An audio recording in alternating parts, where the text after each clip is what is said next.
The conference room was bathed in candlelight, wine glasses glinting on the mahogany table. Elena Rodriguez stood frozen in the doorway, her 7-month pregnant belly pressing against her ribs as she watched her billionaire husband Alexander passionately kissing his young marketing executive. Jessica. But it wasn't the betrayal that would destroy Alexander Chen's empire. It was what Elena found on his phone. Hundreds of text messages, plans for murder, stolen millions, and the most chilling words she'd ever read. Once the baby is born, we'll make it look like suicide. Elena won't be a problem much longer. They thought they'd deleted everything. They thought the pregnant wife was just a helpless victim. They were dead wrong.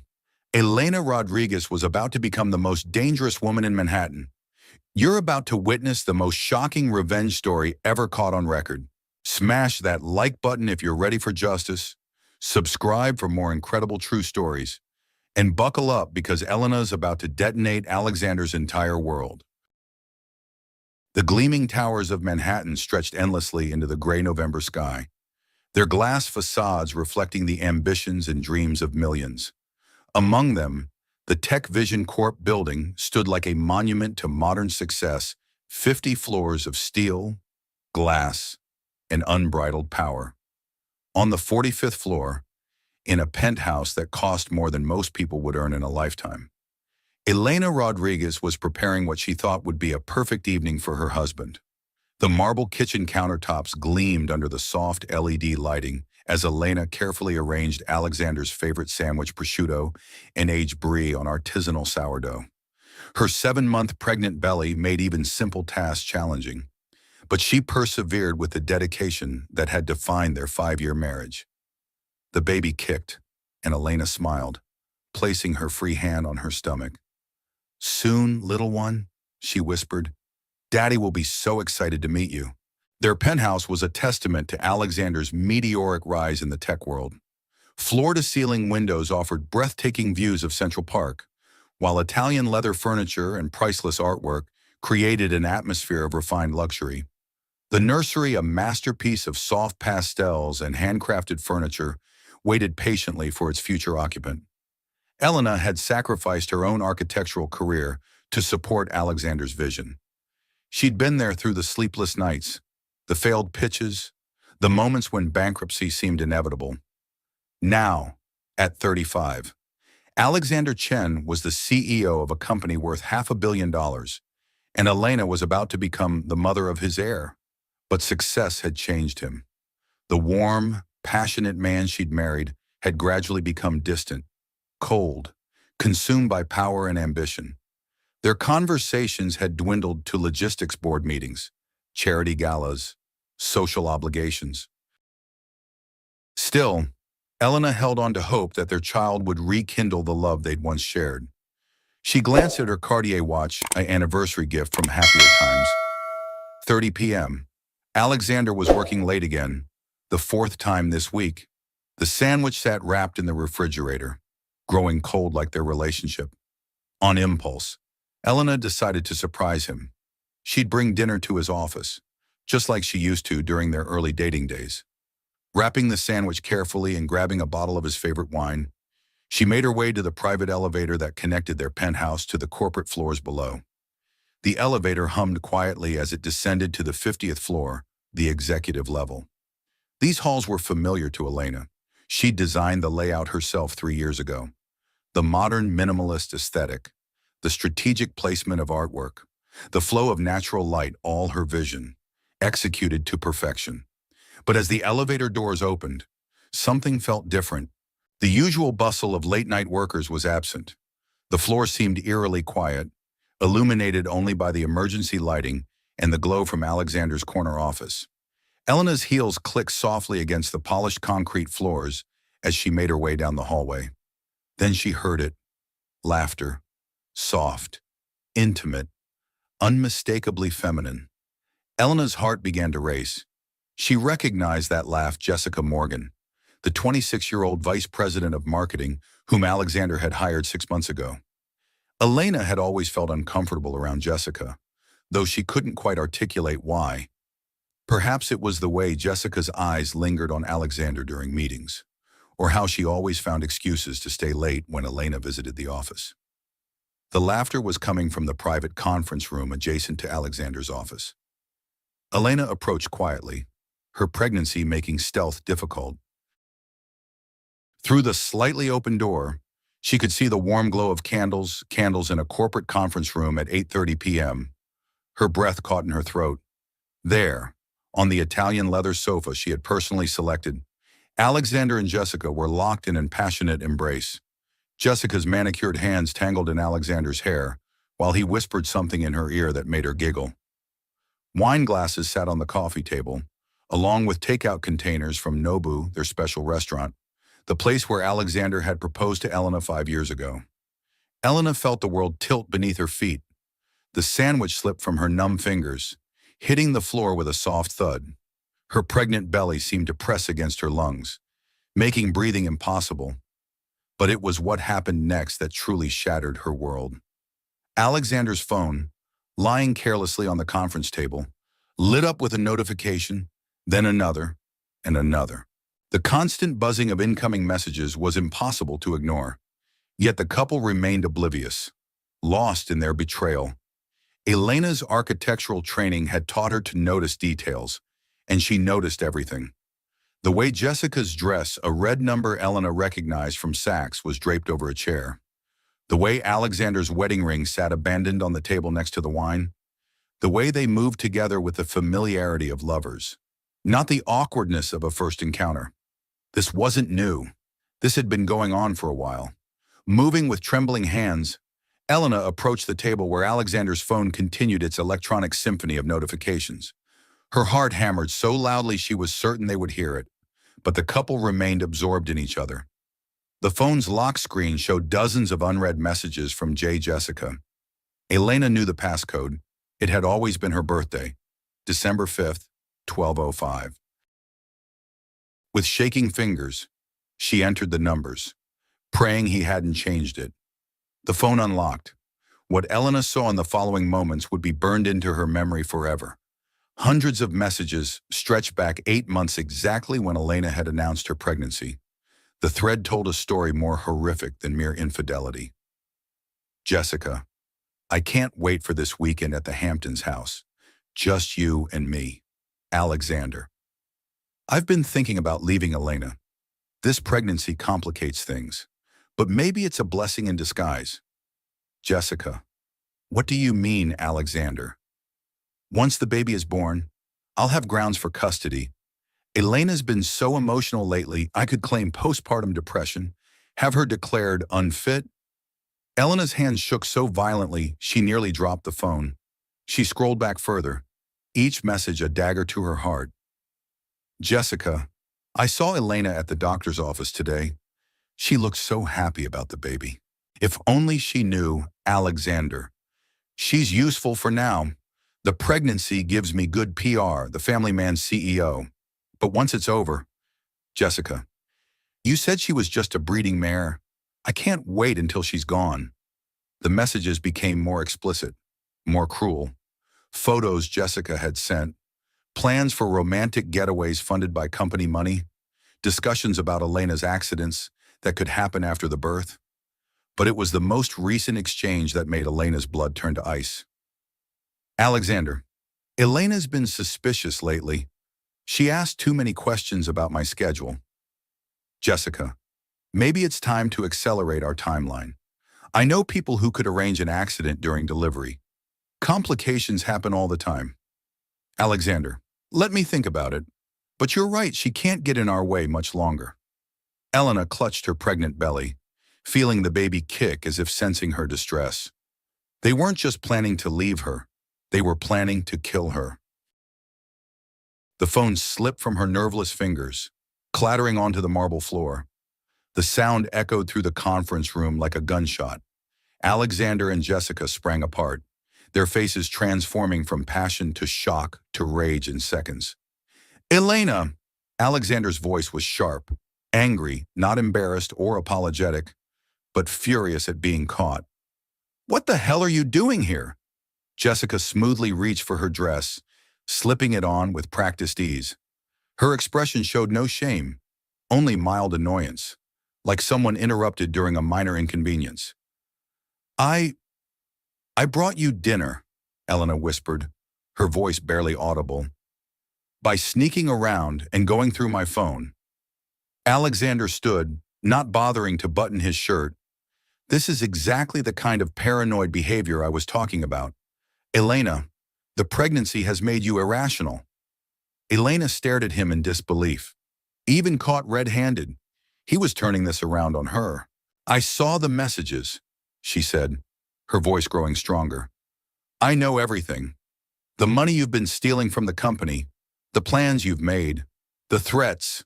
Threats. Alexander laughed, but there was no humor in it. Elena, you're clearly having some kind of breakdown. Jessica was here for a late meeting about the Morrison account. We ordered dinner, and yes, we had some wine to celebrate closing the deal.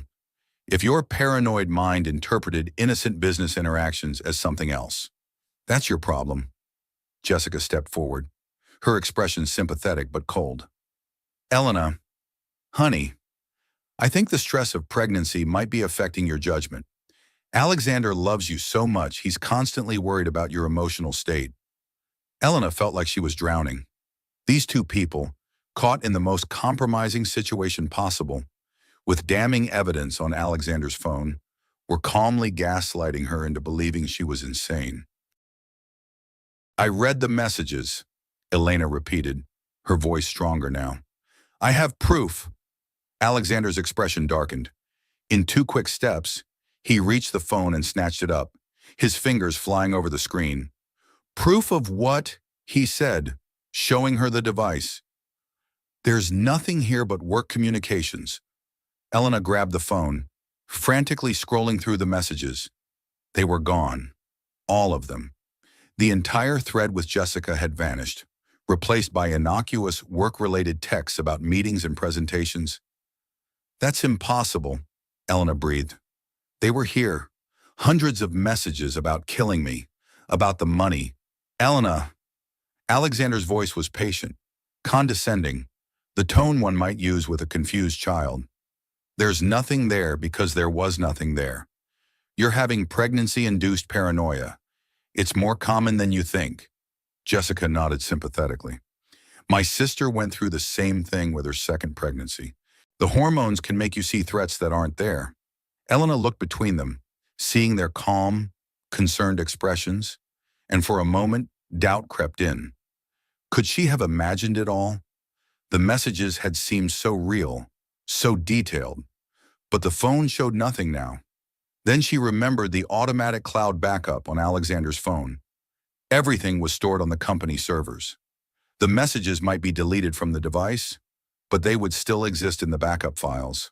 I need to go, Elena said quietly. Elena, wait. Alexander reached for her arm, his touch gentle but firm. You're clearly upset. Let me drive you home. We need to talk about getting you some help. Elena jerked away from him. Don't touch me.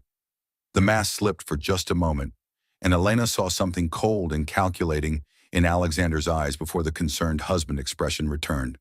I'm worried about you, he said, and I'm worried about our baby. This kind of stress isn't good for either of you. Elena backed toward the door, her hand protectively covering her belly. I said don't touch me. She turned and walked as quickly as her pregnant body would allow toward the elevator. Behind her, she could hear Alexander and Jessica whispering urgently, but she couldn't make out the words. As the elevator doors closed, Elena caught one last glimpse of them. They weren't looking concerned or confused anymore. They were looking angry and scared. The ride back to the penthouse felt eternal. Elena's mind raced, trying to process what she'd witnessed, what she'd read, what she now knew about the man she'd loved and trusted completely. Once safely behind the locked door of their home, Elena went straight to her laptop. If the messages were backed up on the company servers, she needed to access them before Alexander had a chance to delete them there too. She logged into the corporate system using her administrative access privileges Alexander had given her years ago when she was helping design the office space. Most wives of CEOs didn't have high-level access to company servers. But Elena had needed it for the renovation project, and Alexander had never revoked it. Her fingers flew over the keyboard as she navigated to the backup files. There, in the message archives, was everything she'd read on Alexander's phone. Every cruel word, every threat, every detail of their betrayal and their plans. Elena methodically began copying the files to an encrypted drive, her architectural mind organizing the evidence systematically. Messages were categorized by date and content: financial fraud, personal threats, evidence of the affair, plans for her murder. By 3 a.m., she had everything. Hundreds of messages, photos, even voice recordings that Jessica had sent to Alexander, recordings where she explicitly discussed removing Elena permanently and making it look like a complication. Elena sat back in her chair, exhausted but grimly satisfied. She had proof, undeniable, comprehensive proof. Now she just had to stay alive long enough to use it. Dawn broke gray and cold over Manhattan, but Elena had been awake for hours. She sat at her kitchen counter, the encrypted drive containing the evidence hidden in a safe deposit box across town, a backup copy stored with her lawyer, and another uploaded to a secure cloud service. She had learned from Alexander's mistake redundancy was everything. The front door opened at 6 a.m., right on schedule. Alexander always arrived home at exactly 6 a.m. after his morning gym session, a routine as precise as clockwork. Elena heard his footsteps in the foyer, the soft thud of his gym bag hitting the marble floor. Elena. His voice was carefully modulated, concerned but not guilty. "Honey, are you awake?" She took a deep breath, steeling herself for what was to come. In the kitchen, Alexander appeared in the doorway, freshly showered and wearing his usual Tom Ford suit. To anyone else, he would have looked like the perfect husband: handsome, successful, attentive. Elena now saw him for what he truly was: a predator in expensive clothing. "We need to talk about last night," he said, pouring himself coffee from the machine. His movements were casual, relaxed. "I'm worried about you." "Are you?" Elena's voice was steady. She'd spent the early morning hours rehearsing this conversation, knowing that her life and her baby's life depended on playing it perfectly. Alexander sat across from her, reaching for her hands. Elena forced herself not to recoil from his touch. "Elena, what you thought you saw last night, it wasn't what it seemed. I know pregnancy can make things feel overwhelming, but these paranoid thoughts aren't healthy. I saw you with Jessica. You saw me having a business dinner with a colleague. That's all." His eyes were earnest, convincing. Elena marveled at how easily he lied. "Jessica is a valuable employee. Nothing more. The fact that your mind immediately jumped to infidelity tells me we need to get you some professional help." Elena felt the familiar doubt creeping in. He sounded so sincere, so reasonable. But then she remembered the messages, his cold laughter as he called her a breeding mare. "I want to see your phone," she said quietly. Alexander's expression didn't change, but Elena caught the slight tightening around his eyes. "Of course," he said, pulling out his device and unlocking it. "Look at whatever you want. You'll see there's nothing inappropriate here." Elena scrolled through the messages with Jessica. They were exactly as he'd said: professional, businesslike, focused on the Morrison account. No trace remained of the hundreds of intimate and threatening messages she'd read the night before. Satisfied, Alexander asked gently. Elena handed back the phone. "I suppose I might have misunderstood." Alexander smiled, the expression warm and relieved. "Pregnancy hormones can be brutal. Why don't I set up an appointment with Dr. Matthews? She specializes in prenatal mental health." "That might be good," Elena agreed, playing her part perfectly. Alexander kissed her forehead, and Elena forced herself to remain still under his touch. "I love you," he said. "Both of you. Everything I do is for our family." If only you knew, Elena thought, how true that statement is about to become. After Alexander left for work, Elena began phase 2 of her plan. She called Marcus Williams, a brilliant lawyer she'd known since college. Marcus specialized in corporate fraud and had a reputation for taking down powerful men who thought themselves untouchable. Elena Rodriguez, Marcus said warmly when he answered. It's been years. How are you? I need help, Elena said without preamble. And I need complete confidentiality? Marcus's tone immediately shifted to professional concern. What's going on? Elena spent the next hour laying out everything: the affair, the threats, the financial fraud, the murder plans. Marcus listened without interruption, occasionally asking for clarification or requesting specific details. Do you have the evidence secured? He asked when she finished. Multiple copies, multiple locations. Good, Elena, this is serious.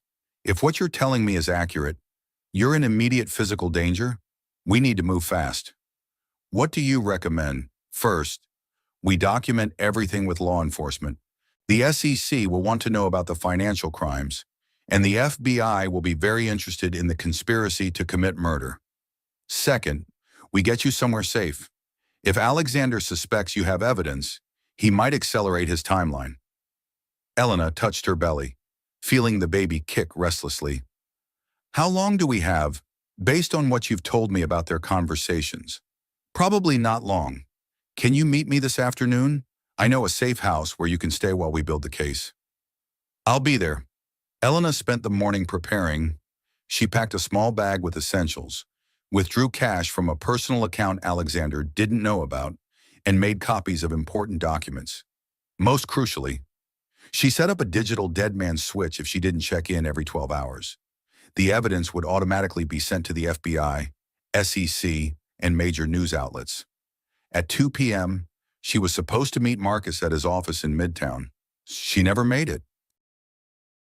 As Elena walked through the parking garage of their building, heading for her car, two men in dark suits approached from behind a concrete pillar. Mrs. Chen. The taller one had a slight accent. Russian, maybe Eastern European. Your husband would like to speak with you. Elena's blood turned to ice. I don't know who you are, but I'm not going anywhere with you. The shorter man stepped closer, and Elena saw the bulge of a weapon under his jacket. It wasn't a request, he said softly. Elena's hand flew to her belly. I'm pregnant. You can't. We have instructions to be careful with the baby, the tall man said. Your husband was very specific about that. They escorted Elena to a black SUV with tinted windows. As they drove through the streets of Manhattan, Elena frantically tried to think of an escape plan. But with armed men on either side of her and her mobility limited by pregnancy, options were limited. The SUV pulled into the underground garage of a nondescript office building in Queens. Elena was led to a freight elevator that rose to the 15th floor, then down a hallway to a conference room with no windows. Alexander was waiting for her. He sat at the head of a polished conference table, still wearing his expensive suit, looking every inch the successful CEO. But his eyes were cold, predatory, nothing like the concerned husband who had kissed her goodbye that morning. Hello, Elena. Alexander. Elena forced her voice to remain steady. Interesting way to invite your wife to lunch. He smiled, but there was no warmth in it. I know about your meeting with Marcus Williams. I know about the evidence you think you have. I know about your little insurance policies. Elena's heart sank. How had he found out so quickly? Corporate IT tracks all access to company servers. Alexander continued, as if reading her thoughts. Including after-hours access by administrative accounts. Did you really think I wouldn't notice you downloading terabytes of data at 3 a.m.? Elena remained silent, calculating. If he knew about the evidence, why was she still alive? The thing is, Alexander continued, I've had time to think about our situation, and I've realized that you might actually be useful to me alive.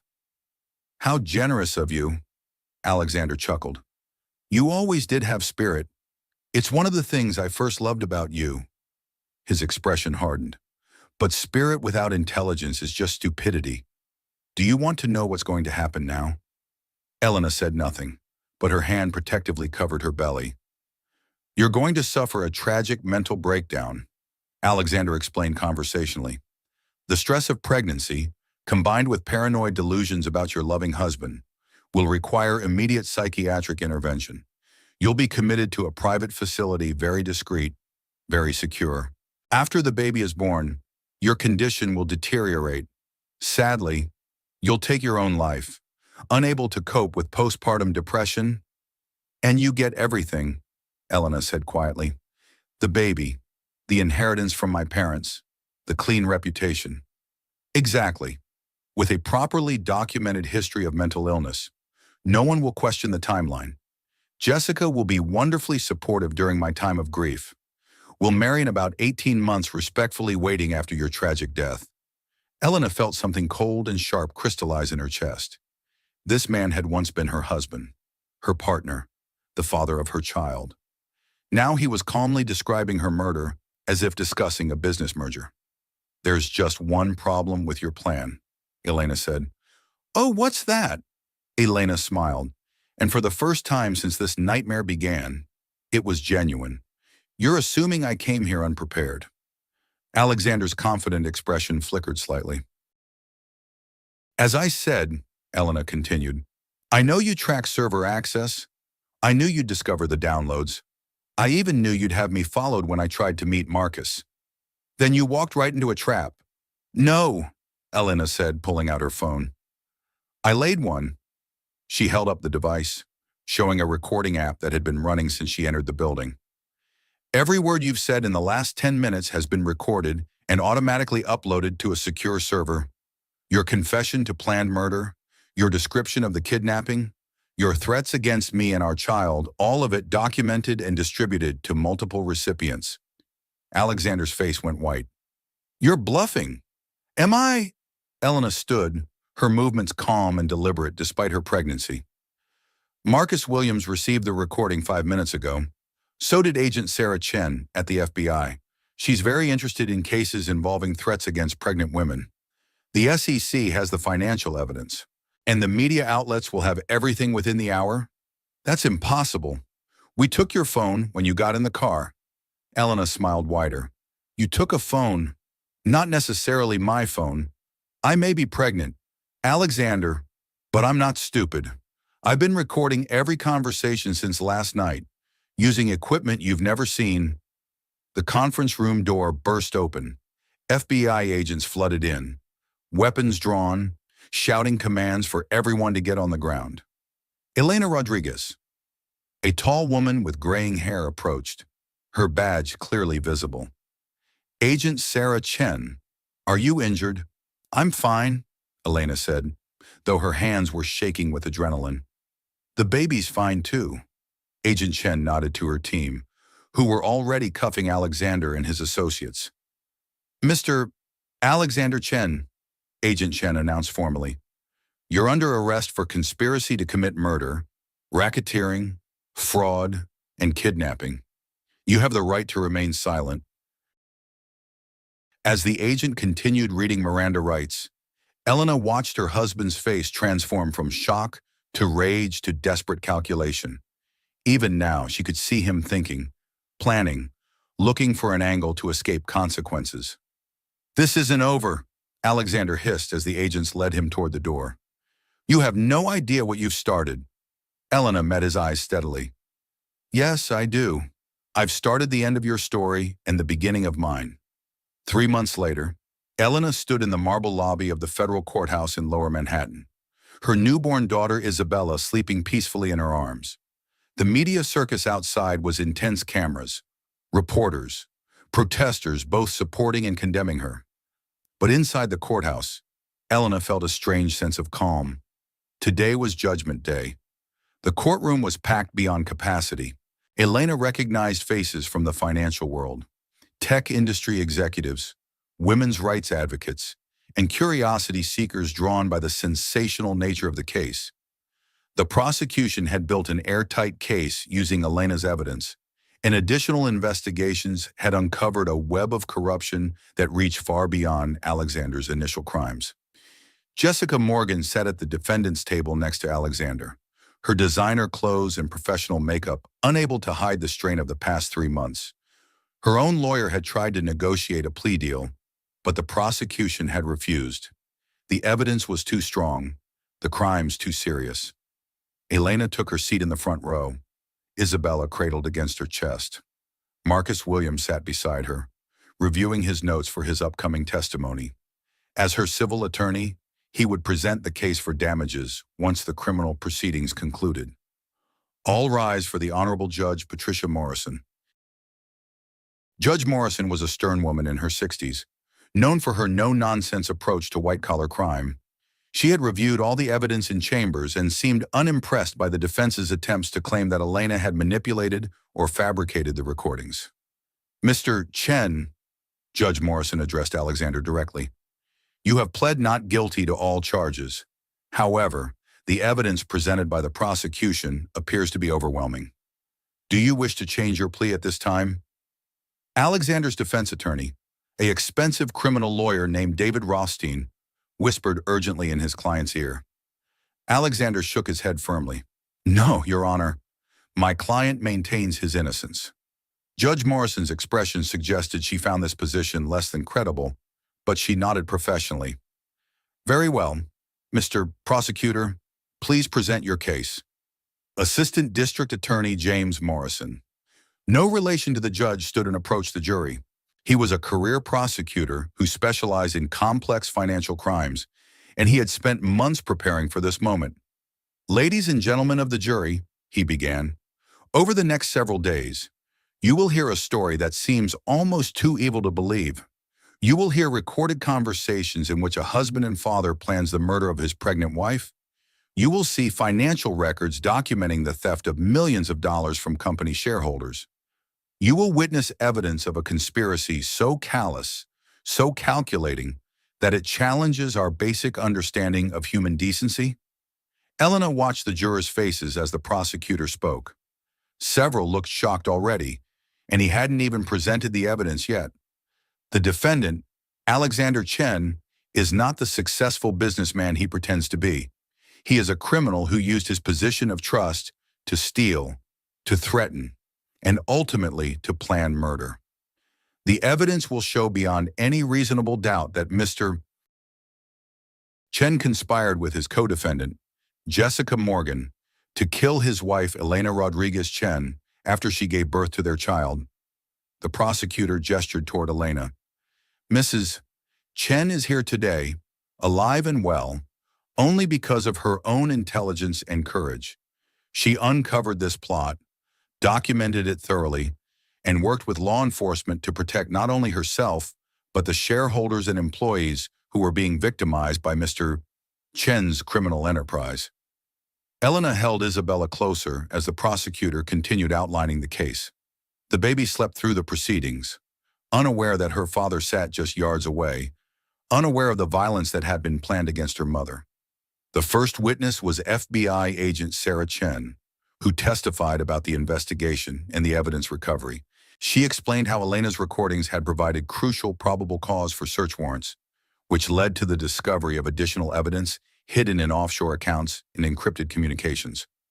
The defendant maintained multiple secret communication channels, Agent Chen testified. "We found evidence of financial fraud dating back 3 years, as well as detailed discussions about eliminating Mrs. Chen after the birth of their child." Defense attorney Rothstein tried to discredit the evidence, suggesting that Elena could have manufactured or altered the recordings. But Agent Chen's testimony was devastating. "Our forensic analysis confirmed that all recordings were authentic and unaltered. Additionally, we recovered deleted messages from the defendant's devices that corroborated everything Mrs. Chen had documented." The second day of testimony focused on the financial crimes. Elena watched as prosecutors methodically dismantled Alexander's carefully constructed facade. Company accountants testified about missing funds, forged documents, and mysterious transfers to shell companies controlled by Jessica. The defendant stole approximately $47 million from Tech Vision Corp over a 3-year period, testified the company's forensic accountant. The money was used to fund personal expenses for both defendants, including luxury travel, real estate purchases, and expensive gifts. Elena felt a grim satisfaction as the scope of Alexander's betrayal became clear. It wasn't just personal. He had been stealing from investors, employees, and shareholders who had trusted him with their money. But it was the third day of testimony that truly shocked the courtroom. Elena took the witness stand wearing a simple black dress, Isabella sleeping in the arms of a court-appointed child care specialist. She had prepared for this moment for months, working with prosecutors to organize her testimony for maximum impact. Mrs. Chen, Ada Morrison began gently. Please tell the jury how you discovered your husband's affair. Elena spoke clearly and calmly, describing that terrible night in the conference room. She detailed finding the messages, Alexander's reaction, and the gaslighting that followed. He convinced me that I was imagining things, Elena testified. For several hours, I actually wondered if pregnancy hormones were making me paranoid. It wasn't until I accessed the backup files that I realized the extent of his deception. And what did you find in those backup files? Elena turned to face the jury directly. I found hundreds of messages between my husband and Miss Morgan, dating back 8 months. They detailed not only their affair, but plans to kill me after I gave birth. A murmur ran through the courtroom. Judge Morrison gavelled for silence. Can you describe some of these messages? Elena took a deep breath. This was the hardest part, reliving those horrible words, spoken by the man she had loved and trusted. My husband referred to me as a breeding mare. He told Miss Morgan that I was only useful for producing an heir, and that once the baby was born, they would find a way to eliminate me permanently. Did these messages suggest specific methods? Yes. They discussed making my death look like suicide caused by postpartum depression. Miss Morgan also mentioned having contacts who could arrange an accident during delivery. Elena continued her testimony for 3 hours, walking the jury through the evidence methodically. She presented recordings, messages, and financial documents that painted a picture of a conspiracy far more extensive than anyone had initially imagined. Defense attorney Rothstein's cross-examination was aggressive, but ultimately ineffective. He tried to portray Elena as a vindictive wife seeking revenge, but the evidence was too strong and Elena's testimony too consistent. Isn't it true, Mrs. Chen, that you were angry about your husband's success, that you felt sidelined by his career? No, Elena replied calmly. I supported my husband's career completely. I gave up my own architectural practice to help him build Tech Vision Corp.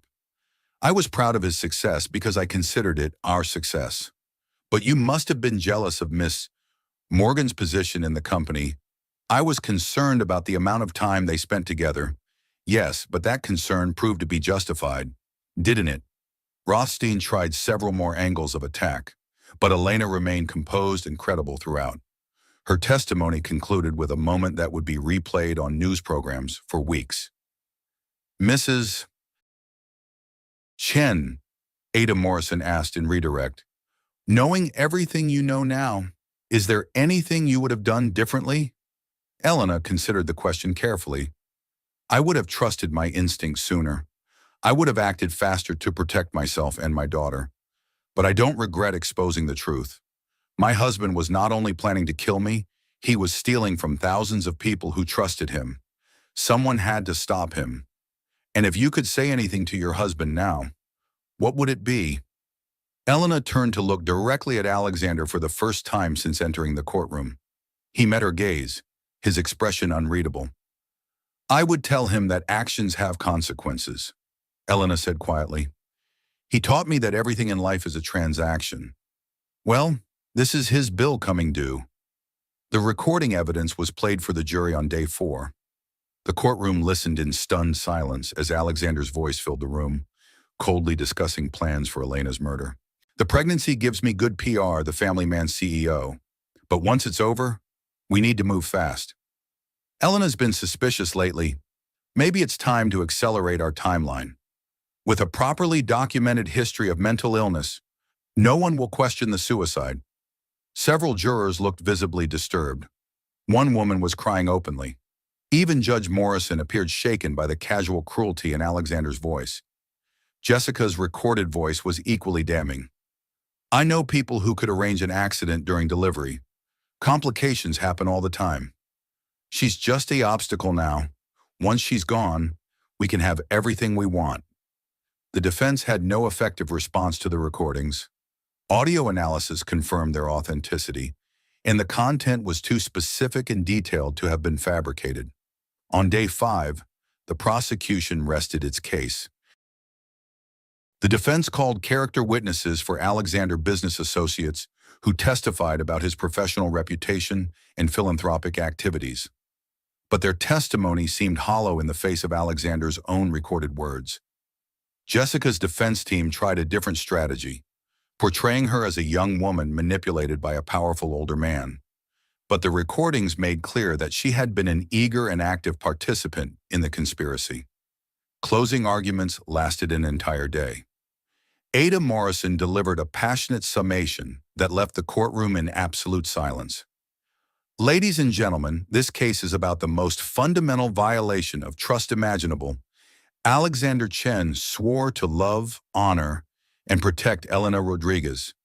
Instead, he betrayed her, stole from her, and planned to murder her. Jessica Morgan, meanwhile, pursued a married man and actively participated in planning the death of his pregnant wife. The prosecutor paused, letting his words sink in. The defendants want you to believe this was just an affair that got out of hand, but the evidence shows systematic, calculated evil. They planned Elena's death with the same cold efficiency they used to steal millions from innocent investors. He gestured toward Elena, who sat holding Isabella. But they made one crucial mistake. They underestimated the woman they were trying to destroy. Elena Rodriguez Chen is not a victim, she's a survivor.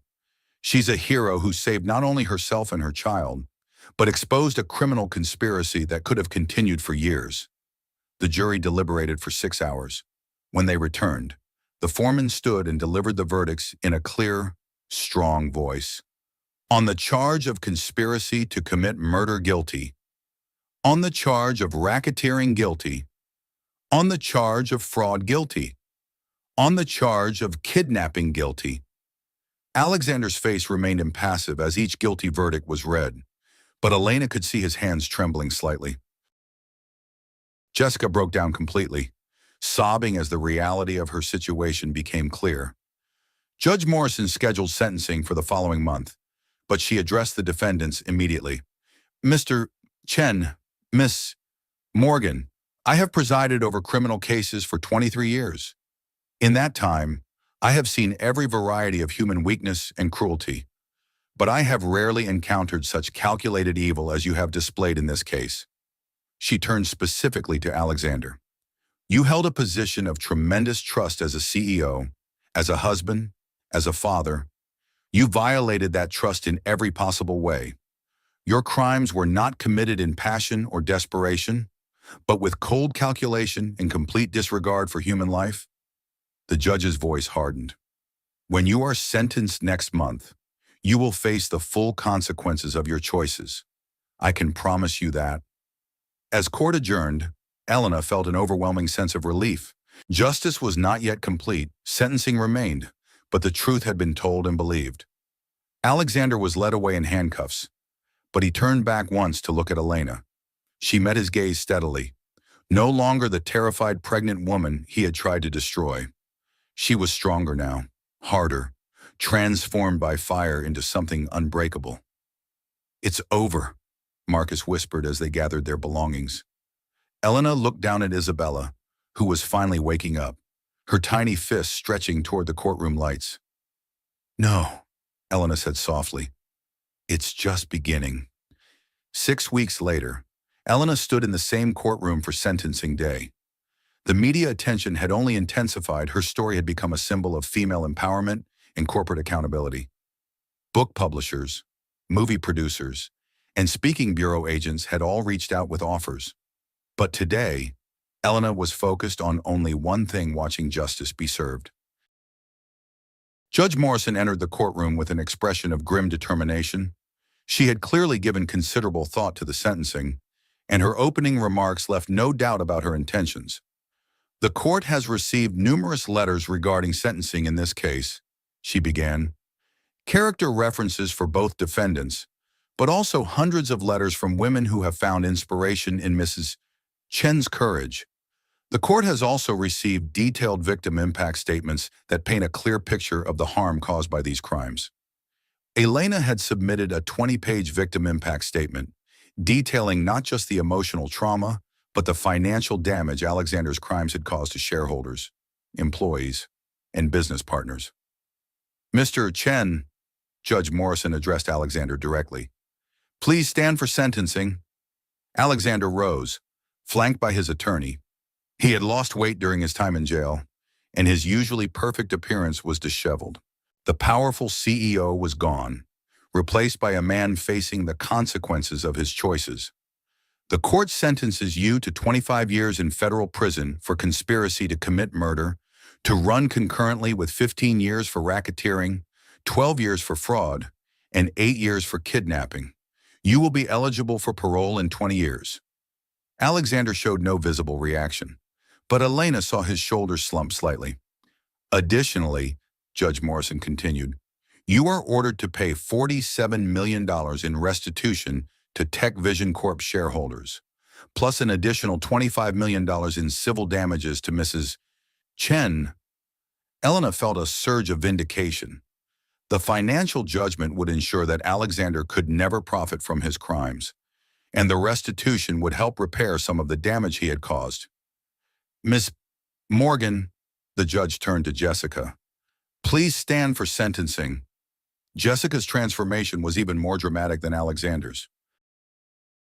The confident, manipulative woman who had seduced a married man and planned murder was now pale and trembling. "The court sentences you to 20 years in federal prison for conspiracy to commit murder, to run concurrently with 10 years for racketeering and 8 years for fraud. You will be eligible for parole in 15 years. Jessica collapsed into her chair, sobbing. Her attorney patted her shoulder ineffectively. "Furthermore," Judge Morrison continued, "both defendants are permanently barred from serving as officers or directors of any publicly traded company. They are also ordered to surrender all assets obtained through criminal activity." As the sentencing concluded, Elena felt a profound sense of closure. The nightmare that had begun in that conference room 18 months ago was finally over. But her new life was just beginning. 3 months later, Elena stood in the boardroom of Tech Vision Corp., the same room where she had once caught Alexander with Jessica. But now the nameplate on the chair at the head of the table read, "Elena Rodriguez, Chief Executive Officer." The board of directors had unanimously elected her to replace Alexander after his conviction. The company's stock price had initially plummeted following the scandal, but Elena's leadership and vision had steadied the ship and restored investor confidence. "The Morrison account has exceeded all projections," reported David Kim, the new CFO Elena had hired to replace Alexander's corrupt financial team. "Our new transparency initiatives are being praised by shareholders and regulators alike." Elena nodded, reviewing the quarterly reports. Under her leadership, Tech Vision Corp. had not just recovered from Alexander's crimes, it had thrived. Revenue was up 40%, employee satisfaction was at an all-time high, and the company had become a model for ethical corporate governance. "Any other business?" Elena asked. "Actually, yes," said board member Sarah Patterson. "I wanted to formally congratulate you on the announcement of your book deal. Explosive Truths is already generating significant pre-order interest." Elena smiled. The book, which would detail her story and offer guidance to other women facing similar situations, was scheduled for publication next year. She had also agreed to a documentary deal, with proceeds going to her newly established foundation. "Thank you. I hope it can help other women find their voices when they're facing impossible situations." After the meeting concluded, Elena returned to her corner office, Alexander's former domain, completely redesigned to reflect her architectural sensibilities. The space was brighter now, more open, with floor-to-ceiling windows that flooded the room with natural light. Isabella's portable crib sat in one corner, where she napped peacefully while Elena worked. At 14 months old, Isabella was a happy, healthy toddler who had no memory of the darkness that had surrounded her birth. Elena's assistant knocked on the open door. "Mrs. Rodriguez, your 3 o'clock appointment is here. Send him in, please." Marcus Williams entered the office, carrying a thick legal folder. Their working relationship had evolved into something deeper over the past year, a partnership built on mutual respect and shared experiences. "How did the deposition go?" Elena asked. "Very well. Alexander's appeal was officially denied this morning. He'll serve the full sentence." Elena felt a brief moment of satisfaction. Alexander's lawyers had argued that his confession was coerced and that Elena had entrapped him, but the appeals court had found no merit in these claims. And Jessica, still serving her time, no appeals pending. Marcus sat across from Elena's desk. "There is one other matter, though. Alexander has been requesting to see Isabella." Elena's expression hardened. "Absolutely not. That's what I told his lawyer. But legally, he does have parental rights. He gave up those rights when he planned to murder her mother," Elena said firmly. "Isabella will never know that man exists if I have anything to say about it." Marcus nodded. "I agree completely. I just wanted you to be aware that he's still trying." They discussed several other legal matters before Marcus prepared to leave. At the door, he paused. "Elena, I have to ask, do you ever regret it going through with all of this?" Elena considered the question seriously. "You mean, do I regret destroying my marriage, sending the father of my child to prison, and turning my life upside down?" "Something like that." Elena looked out the window at the Manhattan skyline, then at her sleeping daughter, then at the thriving company she now led. "Marcus, 18 months ago, I was a woman with no identity beyond being Alexander Chen's wife. I had given up my career, my independence, my voice. I was living a lie without even knowing it." She stood and walked to the window. "That woman was going to die either literally, at Alexander's hands, or figuratively, as she continued to fade into nothing. The woman I am now, she was born in that conference room when I saw those text messages. Everything that happened afterward was just labor pains." Marcus smiled. "That's very poetic. It's also true. I didn't destroy my life, I saved it. And I saved Isabella's life too. Alexander would have been a terrible father, assuming he didn't eventually see her as a threat to his new life with Jessica." "Speaking of Jessica," Marcus said, "I heard she's been writing letters to various media outlets, claiming she was manipulated and asking for sympathy." Elena shrugged. "Let her write all the letters she wants. The recordings speak for themselves." After Marcus left, Elena spent the rest of the afternoon reviewing proposals for the Elena Rodriguez Foundation, which provided legal and financial assistance to women escaping abusive relationships. The foundation had already helped dozens of women, and Elena found this work more fulfilling than any business success. At 6 p.m., she gathered Isabella and her things, preparing to leave for their penthouse apartment, a new space she had purchased, with no connection to her life with Alexander. As they waited for the elevator, Elena's phone buzzed with a text message from an unknown number. "I know you're reading this. Elena, we need to talk. I have information about Alexander that you need to know.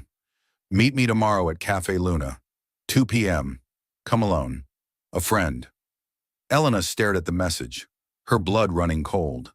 Alexander was in federal prison. Jessica was serving her sentence, and all their known associates had been investigated. Who could be sending this message, more importantly?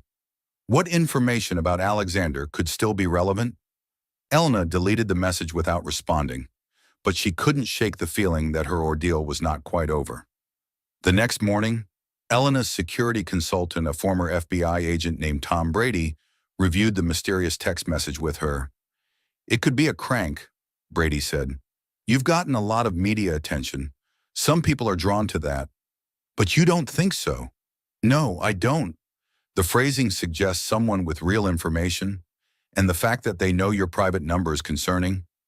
Elena had been receiving threats and strange messages since the trial, but this felt different, more serious. "What do you recommend?" If you're determined to meet this person, we do it safely. Surveillance, backup, controlled environment. But honestly, Elena, I'd recommend ignoring it entirely. Elena spent the morning wrestling with the decision. Part of her wanted to ignore the message and move on with her new life. But another part, the part that had driven her to investigate Alexander in the first place, needed to know what this was about. At 1:30 p.m., she found herself walking into Café Luna in the village. Brady and two other security personnel positioned discreetly throughout the establishment. Elena chose a table near the back, with clear sight lines to all entrances. At exactly 2 p.m., a woman in her 50s approached the table. She was well-dressed but nervous, constantly glancing around as if afraid of being followed. "Mrs. Rodriguez, I'm Catherine Morrison." Elena gestured for her to sit. "You sent the message." "Yes. I apologize for the cloak and dagger approach, but I wasn't sure if my communications were being monitored. Who are you and what information do you have about Alexander?" Catherine Morrison pulled out a tablet and placed it on the table between them. "I'm a forensic accountant.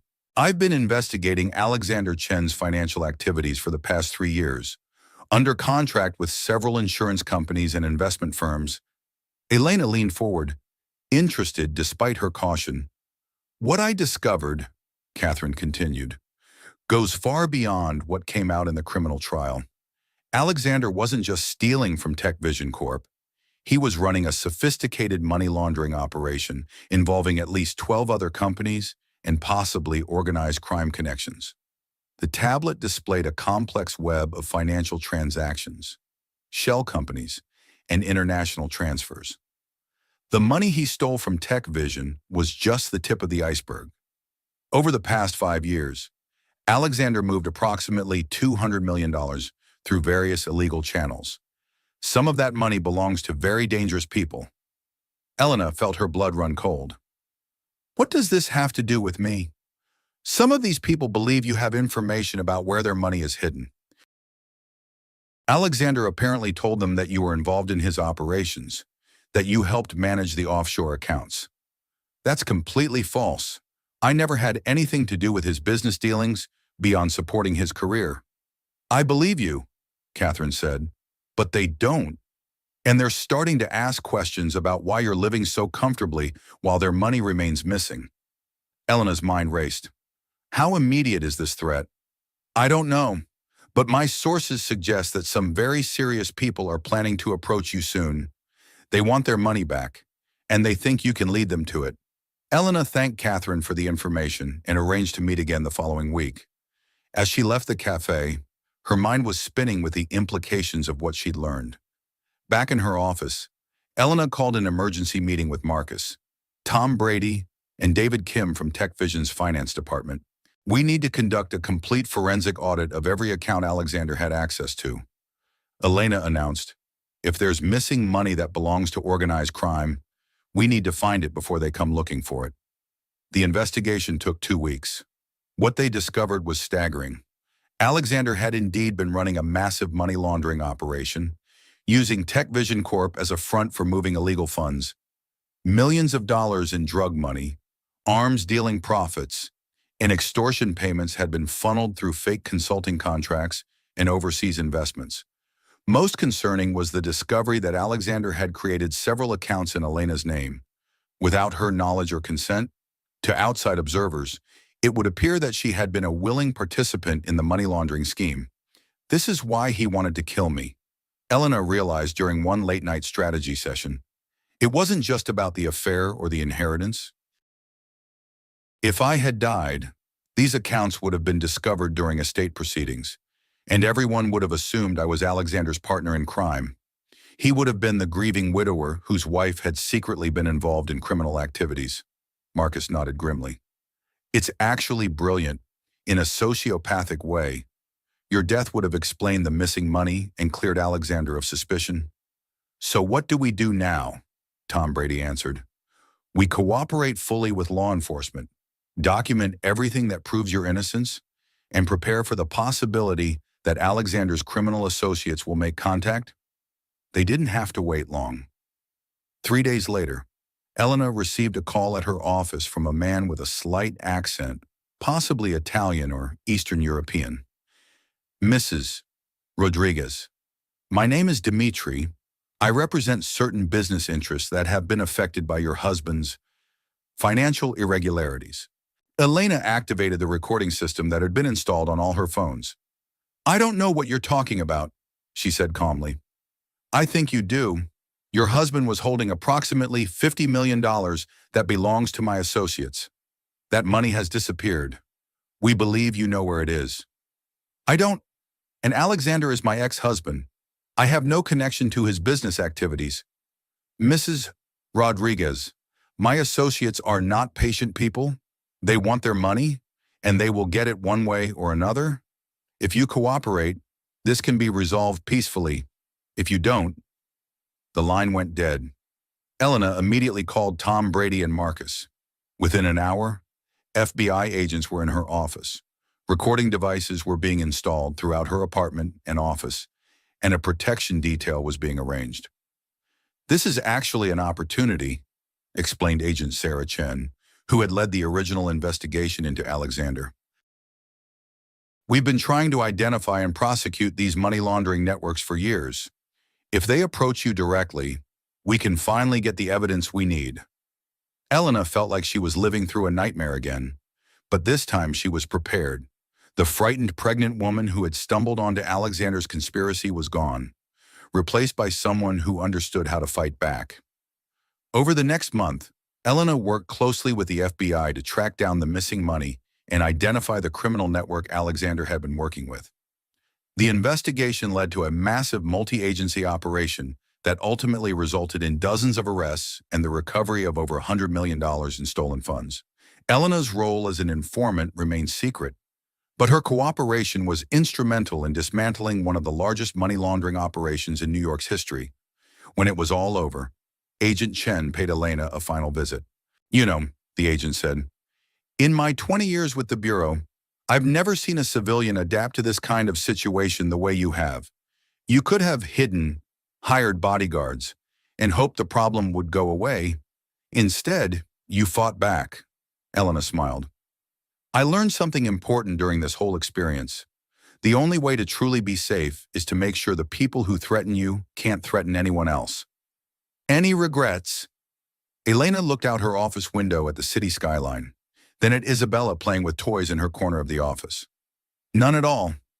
2 years later, Elena stood at the podium of the largest auditorium at Columbia Business School, looking out at an audience of 500 students, faculty, and business leaders.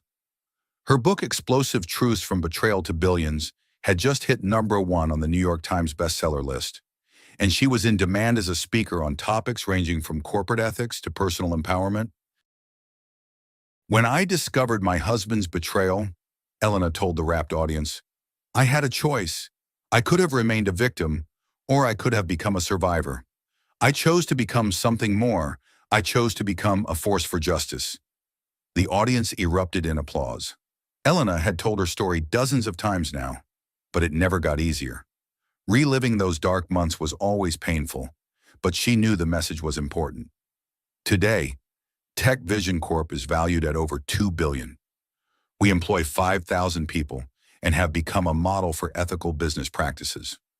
The Elena Rodriguez Foundation has helped over 200 women escape abusive situations and rebuild their lives. And my daughter Isabella is growing up in a world where her mother's strength, not her father's crimes, will define her legacy. After the speech, Elena was approached by a young woman who looked nervous but determined. Mrs. Rodriguez, my name is Sarah Kim. I think my husband is stealing from his company, and I found some messages on his phone that scared me. I don't know what to do. Elena handed the woman her card. Call this number tomorrow. We'll help you figure out what's happening and what your options are. As Elena gathered her belongings, she reflected on how far she had come. The terrified pregnant woman who had discovered those explosive texts seemed like a different person now, someone from another lifetime. Isabella, now 3 years old, ran up to her mother with a drawing she had made during the speech. Mommy, I drew you, she announced proudly. The drawing showed a stick figure woman standing on top of what appeared to be a mountain, with the sun shining brightly overhead. "It's beautiful," Elena said, lifting her daughter into her arms. "What's the mountain?" "That's all the bad guys you beat up," Isabella said matter-of-factly. "And you're the queen of the mountain now." Elena laughed, kissing her daughter's forehead. In the simplistic wisdom of a 3-year-old, Isabella had captured something profound. Elena had climbed a mountain of betrayal, corruption, and danger. And now, standing at the summit, she could see clearly in all directions. Alexander was serving his sentence in federal prison. Jessica had been released early for good behavior, but had disappeared into obscurity. The money laundering network had been dismantled. The victims had been made whole. Justice had been served. But more than that, Elena had discovered something about herself that she never knew existed. She was stronger than she had ever imagined, braver than she had ever been tested to be, and more capable than she had ever been allowed to become. As they left the auditorium, Elena's phone buzzed with a text message. For a moment, her blood ran cold, memories of threatening messages and dangerous encounters flooding back. But this message was different. "Elena, this is Marcus. The adoption papers for Isabella have been finalized. She's officially my daughter now, too. Can't wait to celebrate with both my girls tonight. Love you." Elena smiled, feeling a warmth spread through her chest. A year ago, she and Marcus had married in a simple ceremony attended by close friends and colleagues. Marcus had formally adopted Isabella, giving her the stable, loving father figure that Elena had always wanted for her daughter. Alexander had fought the adoption from prison, but the courts had ruled that his parental rights were forfeit due to his conviction for planning to murder Isabella's mother. As Elena and Isabella walked through Central Park toward their apartment, Elena marveled at the unexpected turns her life had taken. 2 years ago, she had been a victim. Today, she was a CEO, an author, an advocate, a wife, and a mother. Most importantly, she was free. Her phone rang, an international number she didn't recognize. For a moment, Elena hesitated, but then she remembered who she was now, what she had survived, what she had built. She answered confidently, "Elena Rodriguez speaking." "Mrs. Rodriguez, this is Detective Sarah Morrison from Scotland Yard. We're investigating a financial fraud case that may have connections to your ex-husband's criminal network. Would you be willing to assist with our investigation?" Elena looked at Isabella, who was chasing pigeons with infectious joy. Then at the Manhattan skyline where Tech Vision Corp's logo shone from the top of their building. "Detective Morrison," Elena said, "I'd be happy to help. When do we start?" The fight for justice, Elena had learned, never really ended. But that was okay. She had found her calling, her purpose, her voice, and she was just getting started.